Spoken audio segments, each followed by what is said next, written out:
के विषय में जाना। आज मैं तीसरे पद की व्याख्या कर रही हूँ। हमारे हरि हारिल की लकरी, मन क्रम वचन नंद नंदन उर, यह दृढ़ करी पकरी। जागत सोवत स्वप्न दिवस निशि, कान्ह कान्ह जकरी। सुनत जोग लागत है ऐसो, ज्यों करुई ककरी।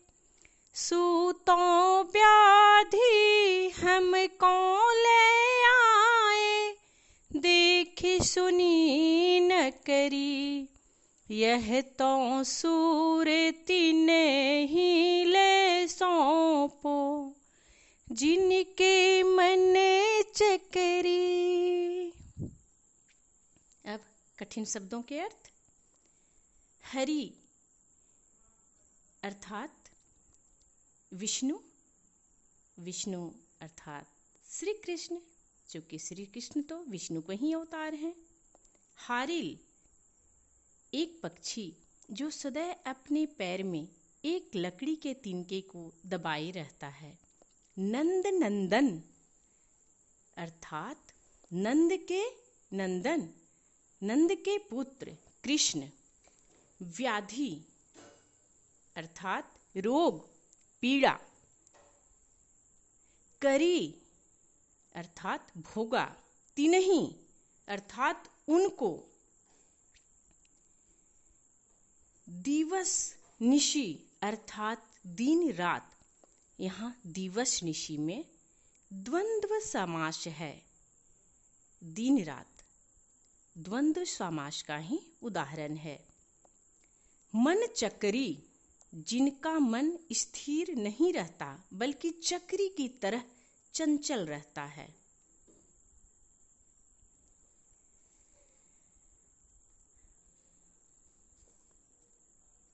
इस पद में गोपियां कृष्ण के प्रति अपने एक निष्ठ प्रेम को जताती हुई उद्धव से कहती हैं, हमारे हृदय में श्री कृष्ण के प्रति अटूट प्रेम है, जो योग के संदेश द्वारा टूटने वाला नहीं है, बल्कि उनका प्रेम और दृढ़ हो जाएगा। हमारे हरि हारिल की लकरी, मन क्रम वचन नंद नंदन उर, यह दृढ़ करी पकरी। हे उद्धव, हमारे हरि अर्थात श्री कृष्ण विष्णु हारिल पक्षी की लकड़ी के समान है। जैसे हारिल उड़ते हुए एक तिनका सदैव अपने पैरों में दबाए रहता है, ठीक उसी प्रकार हम गोपियां भी मन से, क्रम से, वचन से श्री कृष्ण को अपने हृदय में स्थापित कर ली हैं, कृष्ण को दृढ़ता से पकड़ लिया है। जागत सोवत स्वप्न दिवस निशि, कान्ह कान्ह जकरी। हम तो जागते सोते और सपने में भी दिन रात हरि का नाम रटते रहते हैं, अर्थात दिन रात सदैव कान कान कृष्ण कृष्ण की जप करते रहते हैं। सुनत जोग लागत है ऐसो, ज्यों करुई ककरी। इसी वजह से तुम्हारा यह योग संदेश हमें कड़वी ककरी की तरह लग रहा है। जिस प्रकार कड़वी ककड़ी को खाना किसी को भी रुचिकर नहीं लगता, ठीक उसी प्रकार तुम्हारा यह योग संदेश हमें व्यर्थ लग रहा है। सूतों व्याधि हमको ले आए, देखी सुनी न करी। तुम तो हमारे लिए ऐसा रोग लाए हो जिसे हमने न कभी देखा, न सुना, न किया। यह तो सूर तिन्हीं ले सौंपो, जिनके मन चकरी। फिर आगे गोपियां कहती हैं कि तुम यह संदेश उन्हें सुनाओ जिनका मन पूर्ण रूपेण कृष्ण की भक्ति में नहीं डूबा, अर्थात जिनका मन चक्री की तरह चंचल है, शायद वे इस संदेश को सुनकर विचलित हो जाएं, परंतु हमारे ऊपर तुम्हारे इस संदेश का कोई असर नहीं पड़ने वाला।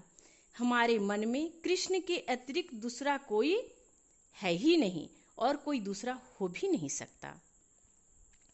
अब इस पंक्ति में, इस पद में जो काव्य सौंदर्य अलंकार के द्वारा उपस्थित हुए हैं उन्हें हम जान ले।